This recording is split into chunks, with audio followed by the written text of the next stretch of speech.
শেষ হলো কিছুক্ষণ আগেই সারা দেশের মতো সিলেট বিভাগেরও বিএনপি থেকে মনোনয়ন প্রত্যাশী 19টি আসনের প্রার্থীদের সাথে বৈঠক। এই বৈঠকটি ঘিরে একটু অতিরিক্ত কৌতূহল ছিল এই কারণেই যে যেখানে গত সপ্তাহেই বিএনপির মহাসচিব মির্জা ফখরুল ইসলাম আলমগীর সাহেব বসেছিলেন সকল প্রার্থীদেরকে নিয়ে, আজকে আবার এক সপ্তাহের মধ্যেই যখন এই মিটিংটা ডাকা হলো তখন প্রার্থী সহ তাদের সমর্থকদের মধ্যে এবং সিলেট বিভাগের প্রতিটি মানুষের মধ্যে একটু অতিরিক্ত কৌতূহল দেখা দেয় এই কারণেই যে হয়তোবা আজকেই জানিয়ে দেয়া হতে পারে চূড়ান্ত প্রার্থী তালিকা। আমি সিলেটের 19টি আসনের মধ্যে বিশেষ করে সিলেটের যে 6টি আসন সেটা নিয়ে একটু কথা বলি।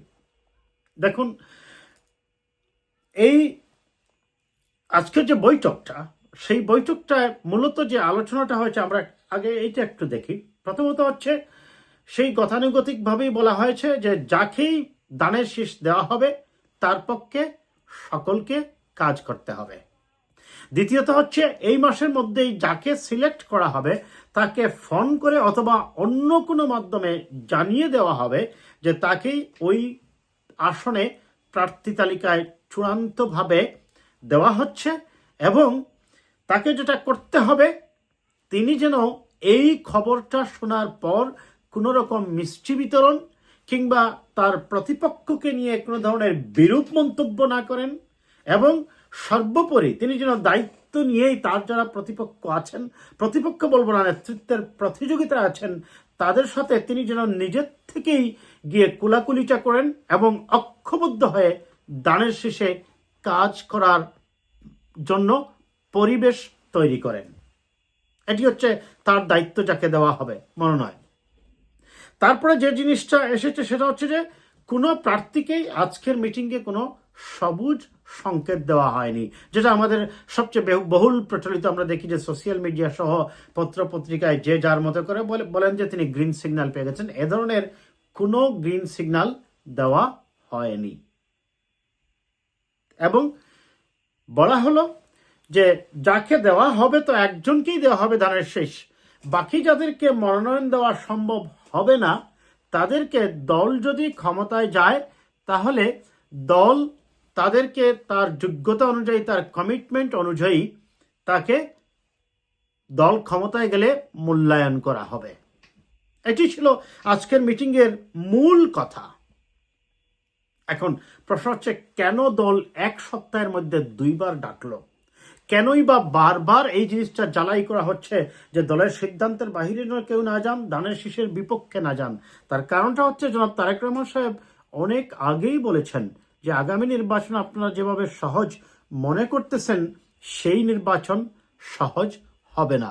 নির্বাচনে আছে একটি অদৃশ্য কালো শক্তি, সেই অদৃশ্য কালো শক্তির বিপক্ষে বিএনপির প্রার্থীদেরকে এইভাবে বারবার ডেকে এনে সতর্ক করা, স্মরণ করিয়ে দেওয়া এবং সর্বোপরি দলের হয়ে ঐক্যবদ্ধভাবে কোনো ধরনের বিভাজন সৃষ্টি না করে দানের শীষের পক্ষে কাজ করার নির্দেশ দেওয়ার মূল কারণটাই হচ্ছে কারণ জনগণ যেহেতু প্রত্যাশা করছে, মানুষও মনে করছে যে নির্বাচন হলে হয়তোবা বিএনপি রাষ্ট্র ক্ষমতায় আসবে, কিন্তু যদি বিএনপি সেই ক্ষেত্রে ওভার কনফিডেন্ট হয়ে যায় আর ওভার কনফিডেন্ট হয়ে বসে থাকলে তাহলে সেই কচ্ছপ আর খরগোশের গল্পের ঘটনার পুনরাবৃত্তি হয়ে যেতে পারে। আর সে কারণেই বিএনপির ভারপ্রাপ্ত চেয়ারম্যান জনাব তারেক রহমান সাহেব আজকে সরাসরি কথা বলেছেন প্রার্থীদের সাথে, স্মরণ করিয়ে দিয়েছেন যে দল যেহেতু আপনার,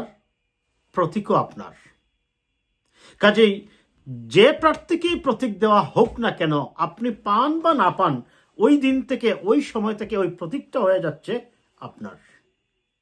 অর্থাৎ এক প্রার্থী যাকে দানের শীষ দেওয়া হবে তার পক্ষে কাজ করতে হবে।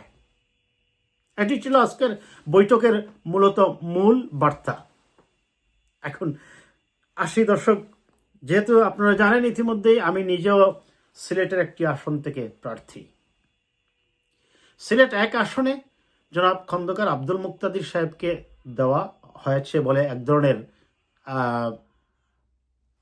বাজারে কথা প্রচলিত আছে। হঠাৎ করেই যখন আরিফুল হক চৌধুরী সাহেব তিনি ঘোষণা দিলেন তিনিও প্রার্থী, তখনই আসলে দেখা দেয় সেখানে এক ধরনের কি বলা যায়, মানুষের মধ্যে সন্দেহ যে আসলে কে প্রার্থী হচ্ছেন। তবে আমি মনে করি শেষ বিচারে হয়তোবা দল অত্যন্ত বিচক্ষণতার সহিত সিদ্ধান্ত নেবে দুইজনকে দুই জায়গায় মূল্যায়ন করে আগামী নির্বাচনে এই মর্যাদার এই আসনটিকে বিএনপি অবশ্যই ধরে রাখতে চাইবে কৌশলী হয়ে। সিলেট 2 অবশ্যই সেখানে জনাব ইলিয়াস আলীর প্রতি মানুষের এক ধরনের আবেগ আছে, তাদের এক ধরনের কি বলা যায় এটাকে, আবেগ এবং উচ্ছ্বাসও আছে।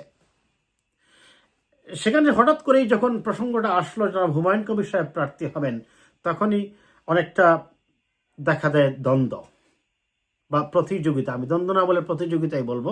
তারই এক পর্যায়ে আমরা দেখলাম হুমায়ুন কবির সাহেবকে পার্টির কেন্দ্রীয় যুগ্ম মহাসচিব হিসাবে নিয়োগ দেওয়া হয়। এটার পর থেকে মানুষের মধ্যে এক ধরনের ধারণা কাজ করতেছে যে হয়তোবা হুমায়ুন কবির সাহেবকে দলীয় পদ দেওয়া হয়েছে, যেহেতু তিনি হয়তোবা আর নির্বাচন করছেন না, হয়তোবা সেখানে লুনাই নির্বাচন করবেন। তবে আমি মনে করি এই দুইটার সমন্বয় করে দলের ভারপ্রাপ্ত চেয়ারম্যান যেহেতু আজকে বলেছেন যে যাদেরকেই মনোনয়ন দেওয়া সম্ভব হবে না তাদেরকে তাদের যোগ্যতা অনুযায়ী দলের প্রতি কমিটমেন্ট অনুযায়ী ভবিষ্যতে যদি দল ক্ষমতায় আসে অবশ্যই মূল্যায়ন করা হবে। হতে পারে যে একটা উদাহরণ হুমায়ুন কবির সাহেবকে পার্টির যুগ্ম মহাসচিব করা। সিলেট 3 সম্পর্কে আমার কাছে সর্বশেষ যে তথ্য আছে দর্শক, আমি মনে করি সিলেট 3-এ সিদ্ধান্ত নেওয়াটা দলের জন্য একটু বেশ টাফ হয়ে দাঁড়িয়েছে। এখানে 3 জনই বেশ যোগ্য এবং শক্ত প্রতিদ্বন্দ্বী, এবং এই 3-এর যাকেই মনোনয়ন দেওয়া হোক না কেন, যদি ফোন করে জানিয়ে দেওয়া হয় এই মাসের মধ্যে, আমার মনে হয় সবচেয়ে বেশি কঠোর নির্দেশনা থাকবে এই সিলেট 3 আসনের প্রতি, যেন তিনি কোনোভাবেই প্রকাশ না করেন এখনই যে তিনি প্রার্থী হওয়ার নিশ্চয়তা পেয়েছেন, এবং তিনি যেন সকল পক্ষকে একত্রিত করে এক মঞ্চে কাজ করার পদক্ষেপ গ্রহণ করেন। এটা সবচেয়ে বেশি কঠোর নির্দেশনা থাকবে আমার মনে হয় সিলেট 3 আসনে। Sylhet 4, it's very tough to take the decision on Sylhet 4 constituency. প্রথমত হচ্ছে এখানে স্থানীয় এবং অস্থানীয় একটা ব্যাপার আছে।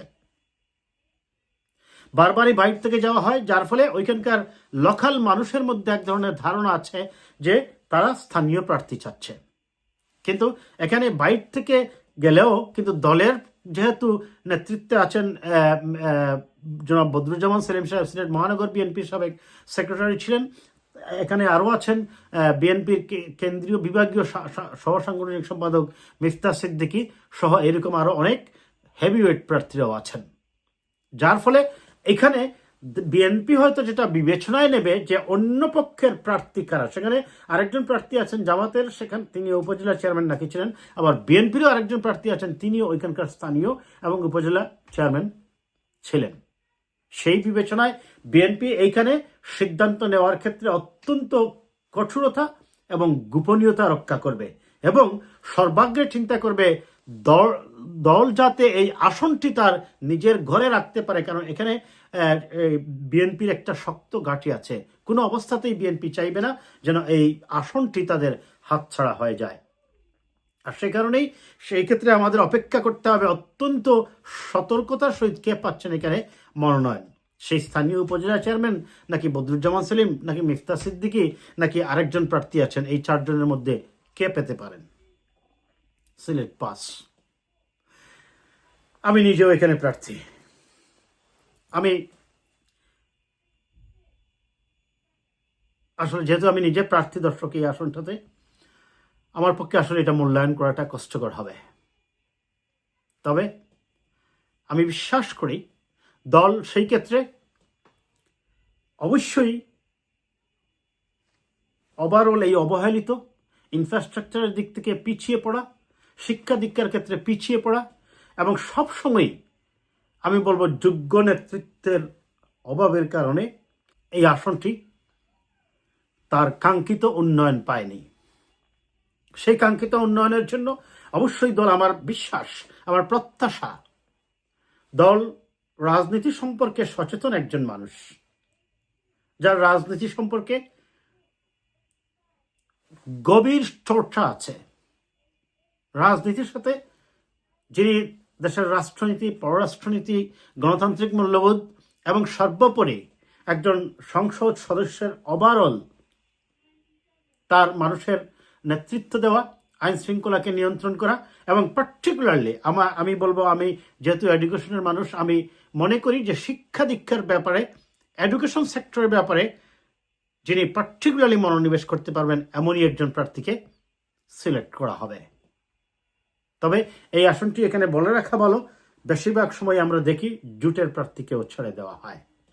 এখন পর্যন্ত বিএনপির সাথে যাদের সাথে জুট হওয়ার কথা, সেই ইসলামী ঐক্যজোটভুক্ত দল জমিয়তে উলামা ইসলাম বা খেলাফত মজলিস বা খেলাফত আন্দোলন, এদের সাথে চূড়ান্তভাবে কোনো সিদ্ধান্ত হয়নি বিএনপির জুট করার ব্যাপারে। যদি জুট হয় তবে অবশ্যই দিন শেষে দলের সিদ্ধান্তকে আমাদের মানতে হবে।